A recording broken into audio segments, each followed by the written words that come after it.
Hello everyone, Divide here, and today we have some Beyond Light news to look at from the Bungie TWAB, this week at Bungie. We're going to look at the new changes coming into effect starting in Season of the Hunt, also known as Season 12, which will include changes to character progression, powerful rewards, bounties, Eververse, and much more. So guys, if you find this one useful, then smash that thumbs up and subscribe if you're new around here to see more videos, but now without further delay, let's jump right into it.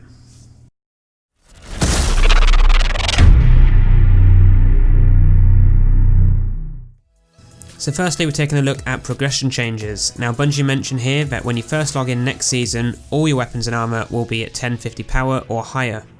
If you have anything already over 1050, it will remain unchanged. So in turn, all your gear will be brought up to 1050 power automatically if it's in your vault or character or wherever it may be, alongside any new guardians joining the fight. Then if you have any gear above 1050, it will be the power that you left it at, assuming it's over 1050 and below 1060. They also show a little peek of the new power caps next season, so if you're new around here, then we have the soft cap at 1200, so you can get to this level from any gear drops, well drops, etc. The hard cap at 1250, this will mean that you can only get past 1200 by powerful rewards from challenges, strikes, crucible packages and so on. And then the pinnacle cap, which is 1260. And again, you can only get past 1250 by doing pinnacle rewards such as harder nightfalls, any raids and dungeons, and basically anything that requires a bit more effort than your usual normal strike. Moving on to powerful reward changes. They say, we've heard a lot of feedback from players for more opportunity to earn powerful rewards from the activities you enjoy most. We have a change coming that will allow you to have a chance to earn powerful rewards from strikes, gambit, crucible and seasonal drops all the way up to the hard cap at 1250 power. However, they mention it will still be quicker to continue to complete all the powerful reward sources each week, so that may be things like your free weekly strikes, the daily heroic story mission and so on. But they do say that you could just play strikes and gambit or crucible all day long and eventually get to the max hard cap power if you so wish to. Now heading into the token territory, Bungie say that Destiny is at its best when you are shooting aliens, getting loot and becoming more powerful. That gameplay loop breaks down when the best way to increase your power can be standing in a tower handing in tokens to Lord Shaxx. So previously the best way to level up your second and third characters was to hand in tokens at specific vendors offering at level gear for the current day. For regular players who tend to grind a lot, this was called min-maxing, where if you only needed one at level powerful, the best way to get that would be to hand in tokens at the tower rather than waiting for the RNG of using up all your powerful reward sources. This would have been the most effective way to power grind. In addition to this, pulling gear from your collections throughout year 4 will now be pulled at 1050 power, and any token, package related vendor gear stuff. Let me start that again. Any packages claimed from vendors such as Lord Shaxx using tokens will be 20 power below your base gear power level. This is probably to avoid players abusing the system and leveling up ridiculously fast in the early game. There will be changes happening with the economy. Some on Eververse, but we'll get to that in a bit later.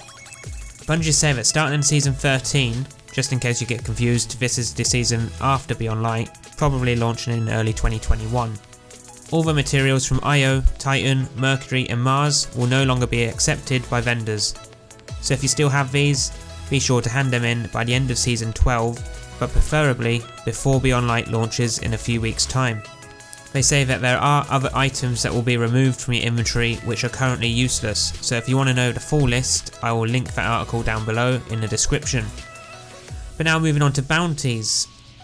You're all going to want to know if you can stockpile these. Well, here's your confirmation for now. We have made some shifts to seasonal bounties and reduced their importance on earning seasonal currency and progression.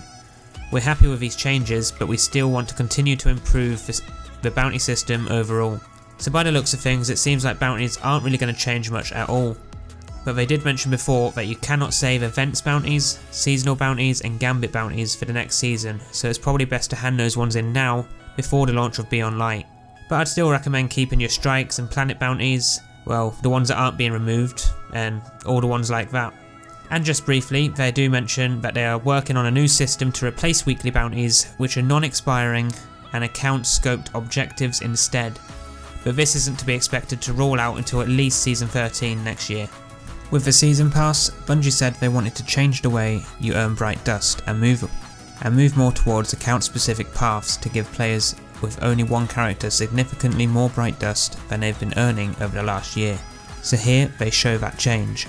A Season Pass free path now offering 7,500 Bright Dust, the owned path offering 3,000, and the weekly bounties now awarding 100 Bright Dust. So they continue to mention that Bright Dust will be more available when earning ranks on the Season Pass, as they are trying to get away with you grinding out weekly bounties on all 3 characters every single week. They have more plans on improving how you earn Bright Dust coming in Season 13 and will monitor our feedback. So let me know what you guys think about this change, but now moving on to Spider's inventory, he has some changes too. So firstly, Spider will no longer be selling legendary shards. This is because it was not seeing enough use compared to other exchange offers. So they have now replaced this with prisms at a cost of 400 shards. Personally, I wouldn't use my shards on that, but do let me know your thoughts below. They have also changed the enhancement cores cost to 30 shards per core for up to 5 purchases. In the long term, it's cheaper if you are buying multiple at a time per week. Now a quick change on the speed demon ghosts. These are no longer required to instant summon a Sparrow, as all Sparrows will now have the ability to instant summon even without the ghost shell perks.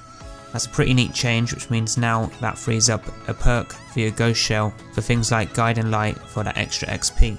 And with Eververse, starting in Season 12, Bright Engrams will now contain Eververse content from Season 1 to 3 seasons prior to the current season, not including content from events like Festival of the Lost, Dawning, Crimson Days and so on. They give an example here, so if you earn a Bright Engram from Season 13, you have a chance of an item from Season 1 to 10, with the chances of getting a new item not currently owned being higher after every opened Engram. But heading over to the world activities for update 3.0.0, which is separate to Beyond Light and Season of the Hunt, they'll be removing Flashpoint, all destination adventures and all world quests from Year 1 locations. So definitely get those done to make the most of it, because you won't see them probably ever. As I mentioned, it's not related to the content vault, but is instead a general game update. And finally, a few other things Bungie briefly mentions to remind us that items in our inventory will be removed from currencies, quests, items and so on. So a link below to that article is in the description. And on November 9th at 7 PM PST, Destiny will be taken offline for maintenance and will be expected to be back online at 9 AM with the launch of Beyond Light, Season 12 and update 3.0.0.